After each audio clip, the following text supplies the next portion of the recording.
wilderness. And what we're going to see is the wilderness, or this time on the run, God uses for multiple things, but two things we're going to look at today is the testing of David and then the forming of David. David's living in this period between being called to be king. Even Saul is acknowledging in this passage that, I know God has anointed, God has called you to be king, but he's not yet the king. So he's living in between this time of God's called you to this, but he's not quite there. And if you remember the story, David was like Saul's right-hand man. And so when Saul was kind of possessed and was having challenges with his mind, David would come in and sing to him and soothe him. When Goliath was going to kill the men of Israel, David's up for Saul and killed Goliath. And so he goes from kind of being Saul's right-hand man to Saul pursuing him, to seeking to destroy him. As David became more popular and as Saul began to lose power, Saul's trying to hold on to that power as much as he can.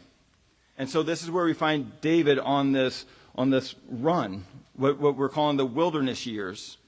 And last week we talked about these wilderness years, there's literal wilderness, he's going to caves, he's in the woods, he's up running around cliffs, so he's literally in the wilderness, he's going through deserts. But oftentimes we find ourselves in the metaphorical wilderness, where we're not sure what's going on in our world, we're not sure what's going on in our lives, we're not sure where to go or what to do. We feel like we're on the run. And last week we talked about God's guidance, God's direction. That when we're disoriented or not knowing what's going on in our lives, we can ask God, hey, what do we do? Where do we go? And this week we're going to get more at the question of, God, what are you doing?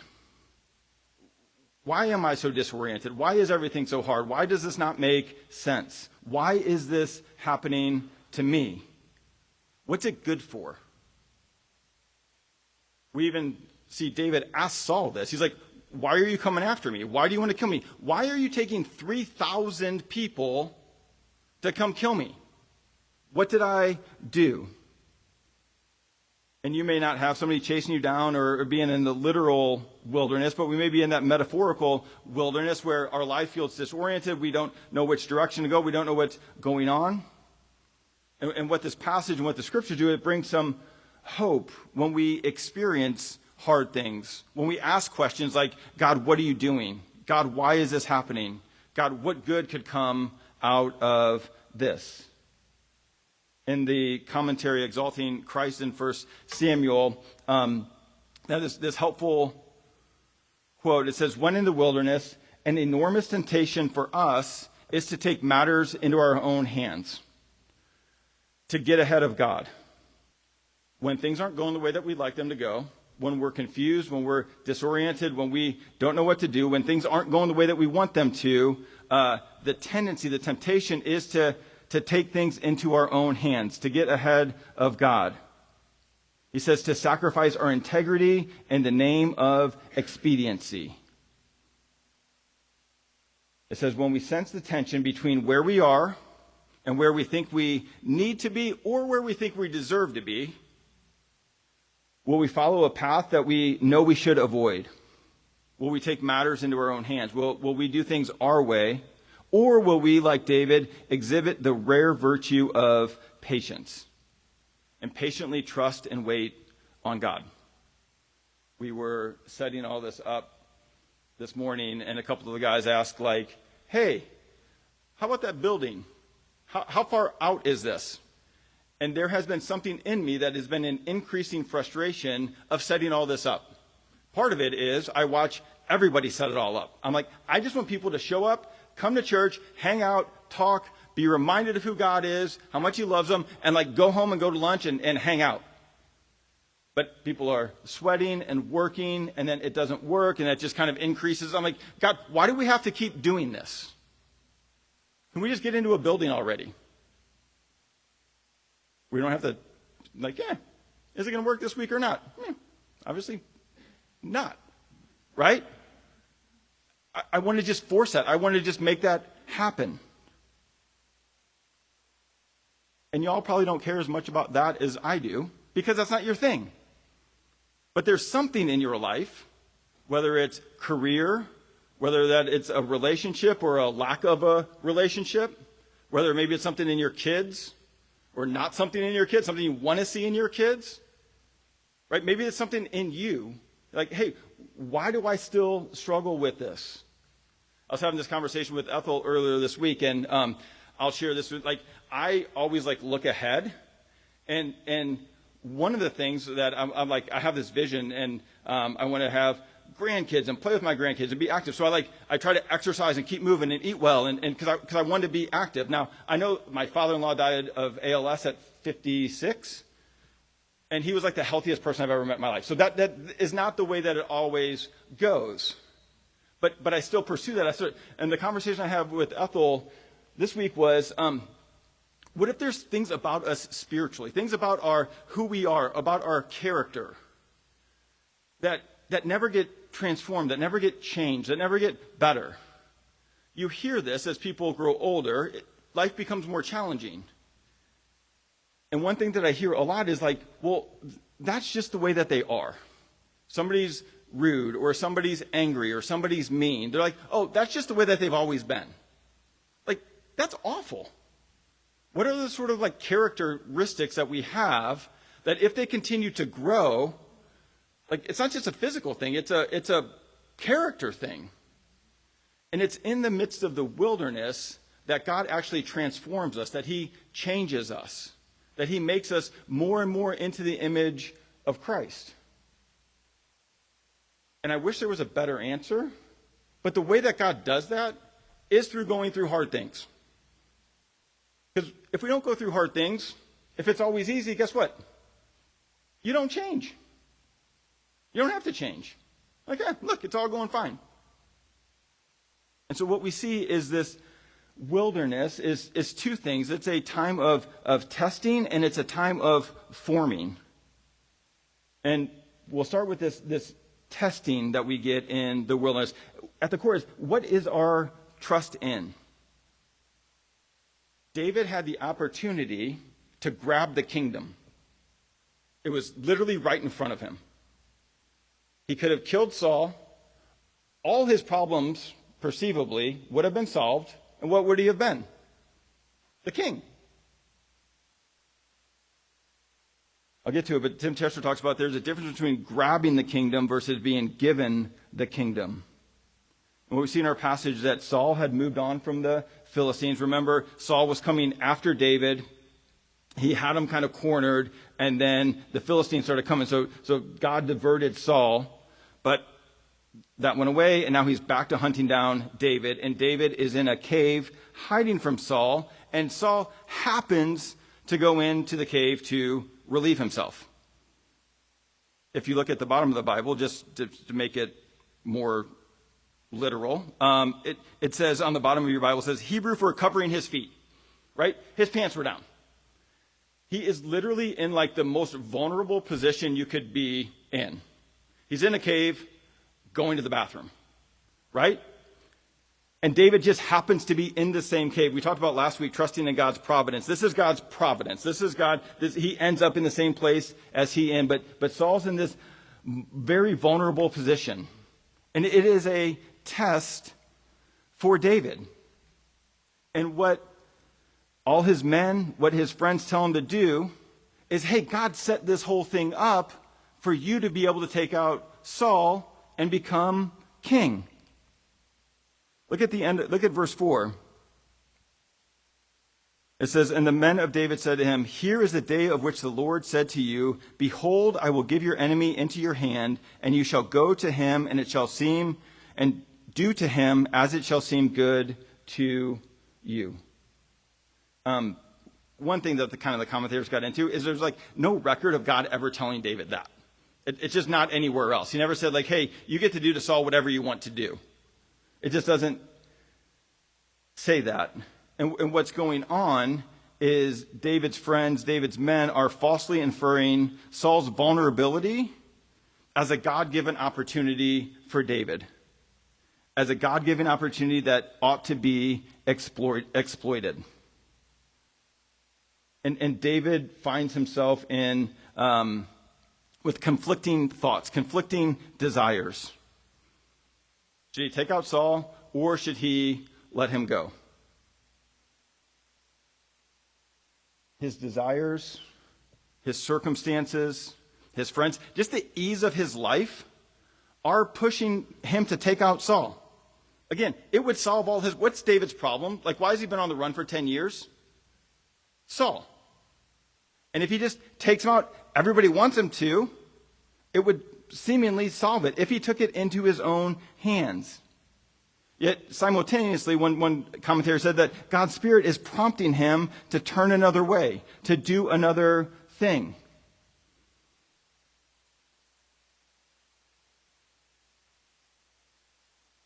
God's calling him to treat him as his anointed king.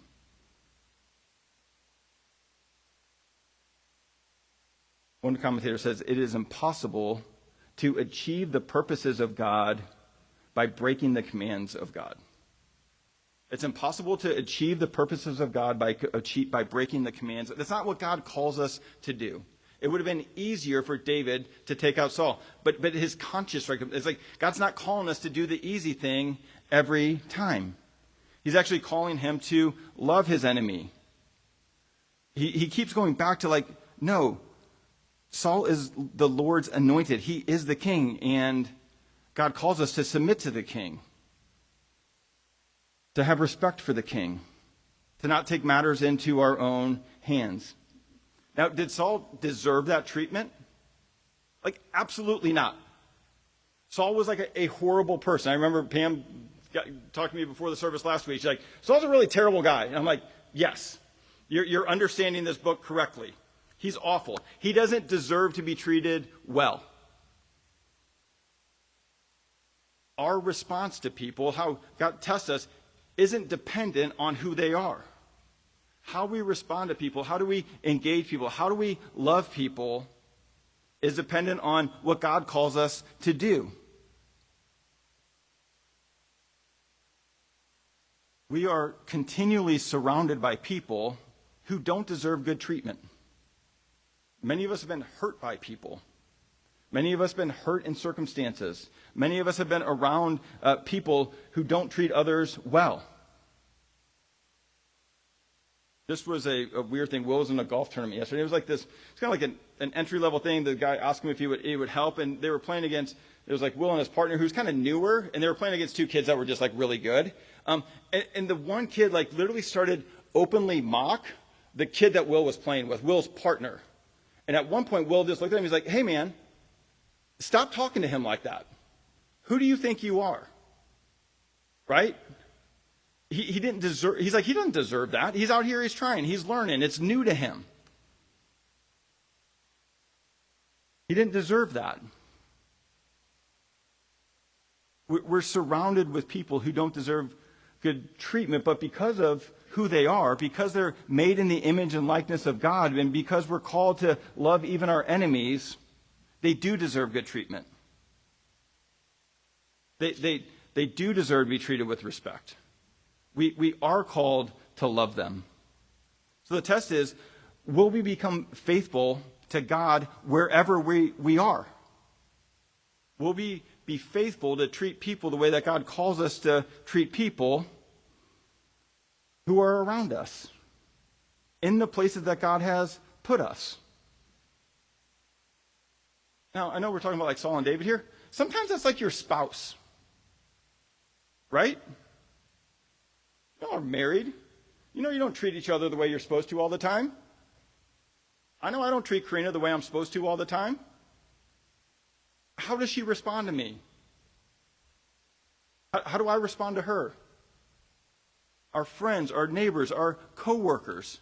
These are the people that irritate us, that are a struggle.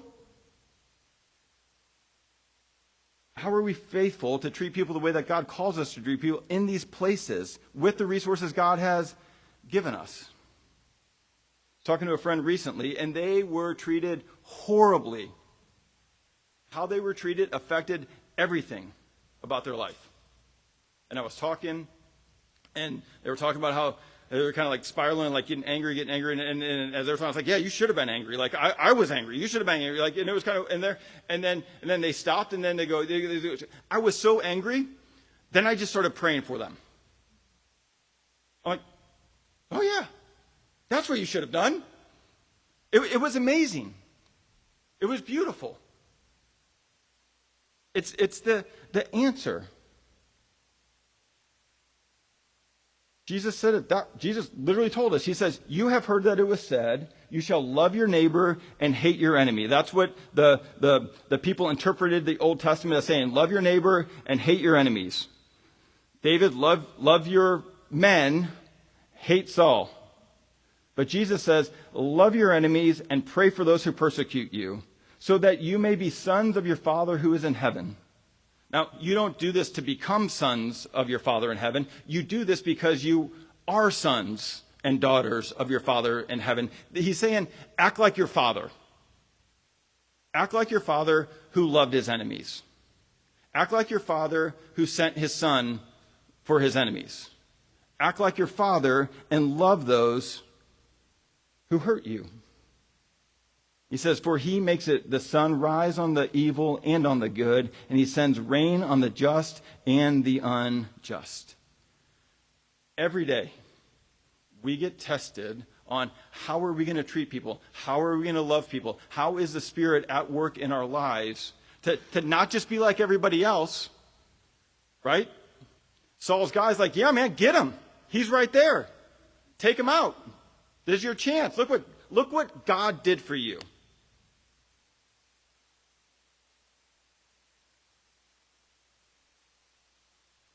But instead of cutting off Saul's head, he cuts off his robe. And yet, even in this, he is. It says that his heart was stricken. His heart was struck. He was conscience stricken. The robe was a sign that he was the king. And the person with king, you're supposed to give respect to, honor to. The New Testament has some things to say about this. I mean, I preached a sermon on Jesus and politics a little bit ago. This is not happening in our world right now. Christians, we have the opportunity to respect people we disagree with. To respect people maybe that we're not voting for. That's what's going on here. Which we had the liturgy of the politics. That's why we had the book discussion. How do we love? How do we treat? How do we care for people who maybe we don't agree with? I don't care what side you're on. David knew that Saul was God's appointed king. God had placed him there, and his job, his role, was to show honor, to show respect to the one that was in authority. And so even cutting off his robe, there's a whole account where the robe gets torn earlier in the book, and it was a sign that the kingdom was going from the one person to the next. And so even though it was just the cutting of the robe, it was a sign of disrespect. It was a sign of grabbing at the authority, grabbing at the kingdom, trying to take what wasn't his. Tim Chester put it this way. He said, when David cuts off the corner of Saul's robe, symbolically cutting off his kingdom. But as David is conscience-stricken because he refuses to grab the kingdom, he is willing to live on the margins until God gives him the kingdom. This is what we prayed last week. Karina led us. He says, your kingdom come, your will be done on earth as it is in heaven. Jesus' kingdom, God's kingdom is coming. He's bringing it about. We receive the kingdom. He gives us the kingdom. We get the kingdom. We don't grab and we don't take and we don't force. We work in God's time. There's things that I want to grab. I had the pleasure of running into Robbie and Bree Friday afternoon down at our favorite coffee shop, Composition, down in West Palm.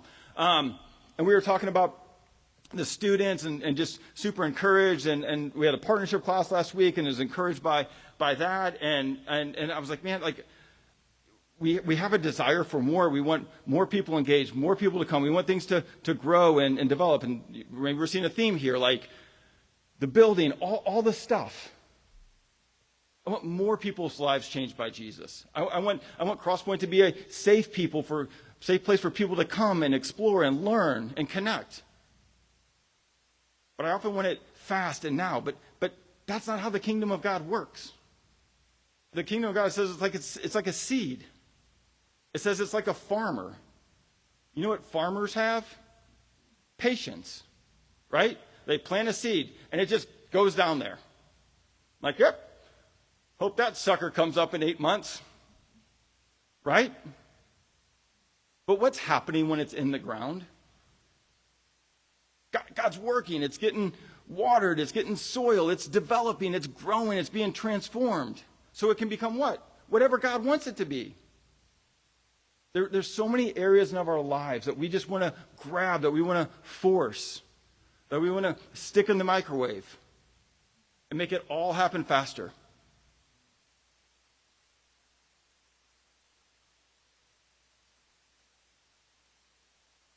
The tendency we all have is we want the easy route. We want the quick route. We're having a conversation with the kids, and Will's getting older, and the boys are like super active, and so talking about like eating healthy and growing and all that stuff, and Mom does some health coaching and works with Lucero, and so protein is big, and so part of the thing has been trying to find some protein that Will likes to drink. I'm like, dude, it's not like supposed to be like a milkshake, okay? It's not like supposed to be like taste awesome. But he's like, can't they just put all this stuff in a pill? And I can just take the pill? And Korean's like, I mean, that exists, but the best way to be healthy is to eat healthy food. To eat 3 meals, to have some healthy snacks that have all the food. Like nothing's changed from that little color chart that we've had. Eat some carbs, eat some vegetables, eat some protein. Be healthy. We're like, nope, don't want to do that. I want to eat garbage and take a pill and be healthy. And I want it like now. We're work with coaches. She's like, I only lost 6 pounds this month. I'm like, that's amazing. We want the quick. We want the easy. But it's in the wilderness, it's in the slowness that God tests us to reveal what we're actually trusting in. Are we trusting in ourselves, our plans, our purposes, our grabbing? Are we taking matters into our own hands with our careers, in relationships? I know as a Christian you're supposed to marry another Christian, but they said God one time. So I think that makes them a Christian. I'll marry them, then they'll become a Christian. Right? We grab. We do things that God doesn't command and think God's going to bless them. There's a better way, and we see that in David. He trusts in God. He trusts in his ways. He trusts in God's timing. He trusts in God's plans.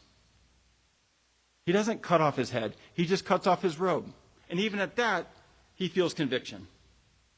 It's in the wilderness. It's in this slowness that God works us and shapes us. And that's what we see in this back half. The wilderness actually forms us. It's actually in the hard things that we become the people that God's called us to be. And the thing that stuck out to me is that David isn't just passive about it. He's like, Saul, run along. I'll see you next time you try and kill me. Right? He stands up to Saul. He has courage. And what we'll see is that David's external courage stems from an internal trust. David's displaying faith and trust in God doesn't lead from just being passive and laying down. Right? He confronts Saul. But he confronts Saul with wisdom. He doesn't just let injustice happen. He seeks justice. And you see it, that he stands up to Saul. He stands up to injustice. It says, afterward David also arose, and he went out of the cave and called after Saul. So David lets Saul get a little bit away from him. Okay? That's smart. Like, hey, get down the road a little bit. And then in verse 8, he comes to him humbly. My Lord, the King. And it says David bowed with his face to the earth and he paid homage. Verse 9, he says, hey, I'm not even saying that you said I did same things. He says, why do you listen to the words of the men who say, behold, David seeks you harm? He says, hey, you're getting bad information. Verses 10 and 11, he reminds him like, hey, I could have killed you. I could have taken you out. I didn't. And so it's his posture. He confronts him, but he does so humbly. But he still calls him out. Look at verse 13. It says, as the proverb of the ancients say, out of the wicked comes wickedness, but my hand shall not be against you. He's saying what you did is wicked, what you did is wrong. You're hunting down my life. You're seeking to take it.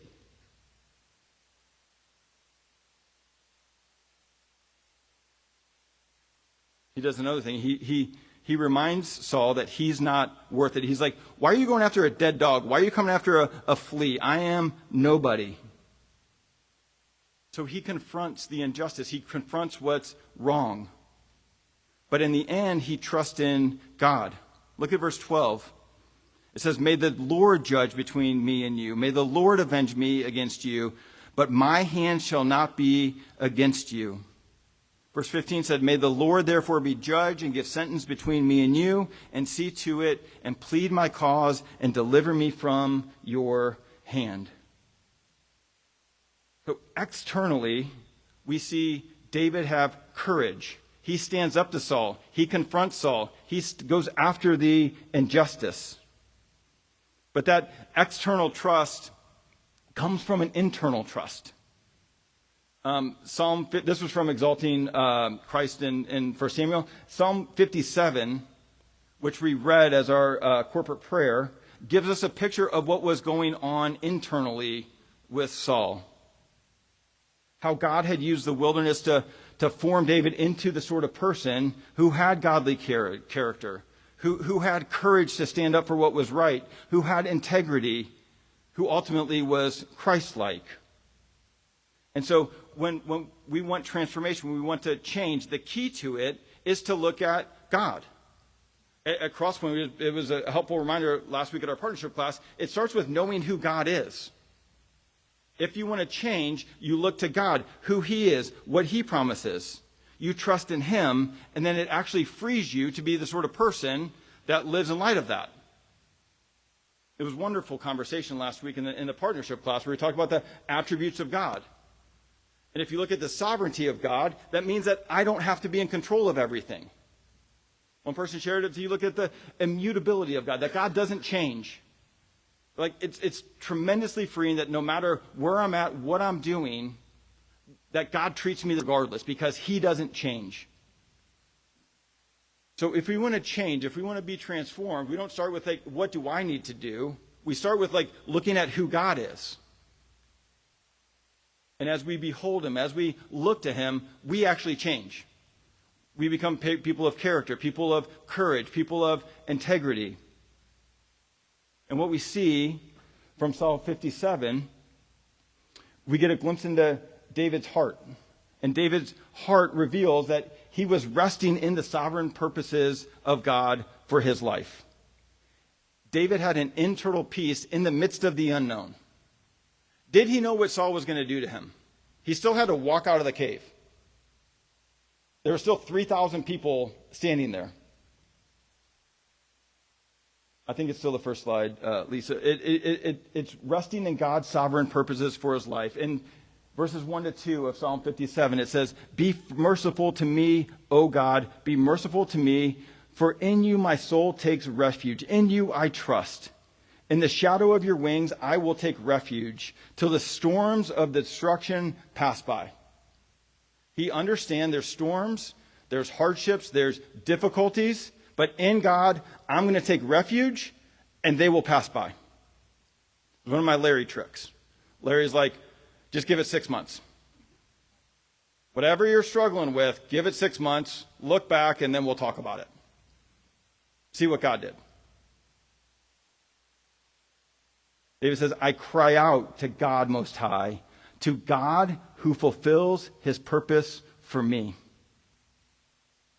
David could have courage. David could have trust because he knew that God had a plan for his life. God had purposes for his life. And God's plans and God's purposes would come about. God said you'll be king, so you'll be king. You don't have to grab it. He'll give it to you. And so David was able to be patient. David was able to wait on God. It's super hard to do. But when we trust in God's sovereign purposes for our life, we can be patient. We can wait. You can go to the next one, Lisa, because we see in David's heart, and it reveals that he rested in God's faithful love. Verse 3 reminds us that he trusted that God was after his good. 57 verse 3, again, we're looking at David's heart. He says, he will send from heaven and save me. He will put to shame him who tramples on me. God will send out his steadfast love and his faithfulness. We may not know every reason for every hard thing we go through. We don't know. Some people try and tell us that, oh, you didn't deserve this. You didn't. But when we know that God is for us, that God is after our good, that he is sending out his love and his faithfulness, we can endure whatever we're going through with hope. Because God loves us and he's faithful. It's a word for covenant. He is committed to us. The third thing that we'll see in David and from Psalm 57, what allowed him to have this courage, that his resting in God led to being selfless. David is willing to suffer for the glory of God and for the good of others. Again, my soul is in the midst of lions. I lie down amid fiery beasts, the children of man whose teeth are spears and arrows, who are sharp swords. Listen to the word picture that he is using. People are saying things, people are doing things that are destroying him, that are harmful to him, that are hurtful for him. But he says, be exalted, O God, above the heavens. Let your glory be over all the earth. David knew that this had to be some part of God's greater purposes to bring his glory. And when we live for God's glory, it frees us from being overly concerned about our own glory. Why is Saul so mad? Why is Saul wasting 10 years of his life chasing after David? Because he was losing glory. He was losing power. He was losing control. David's able to give up all of those things and live for God's glory, the good of others, and ultimately his own joy. And the last thing we see in Psalm 57 was David resting in God led to confidence. It says, my heart is steadfast, O God. My heart is steadfast. The word steadfast there, it means confident. It means contentment. He was steadfast. He was content. He was satisfied. I will sing and make melody. Awake, my glory. Awake, O harp and lyre. I will awake the dawn. I will give you thanks, O Lord, among the peoples. I will sing praises to you among the nations, for your steadfast love is great to the heavens, your faithfulness to the clouds. Be exalted, O God, above the heavens. Let your glory be over all the earth.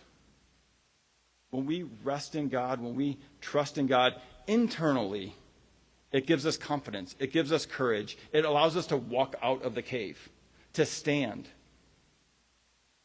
to seek what's right, to seek what's good, to sing praises to God amongst the nations, in the midst of the suffering, in the midst of the heartache.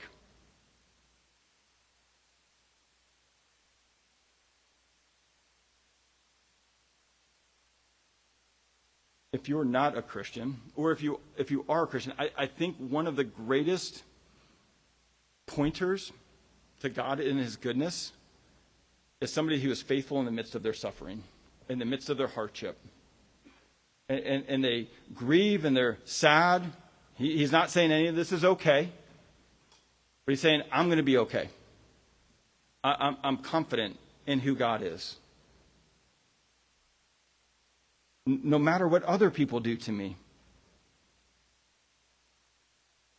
What allowed David to be externally encouraged, have external courage, it all stemmed from an internal trust that he had in God, and who he is, and what he has done. Now, if you've been here for this David series, we end each sermon being reminded that David's not the hero. Because yes, David stood up to Saul this time. He was obedient to God this time. But particularly as we get into 2 Samuel, he becomes wildly disobedient to God.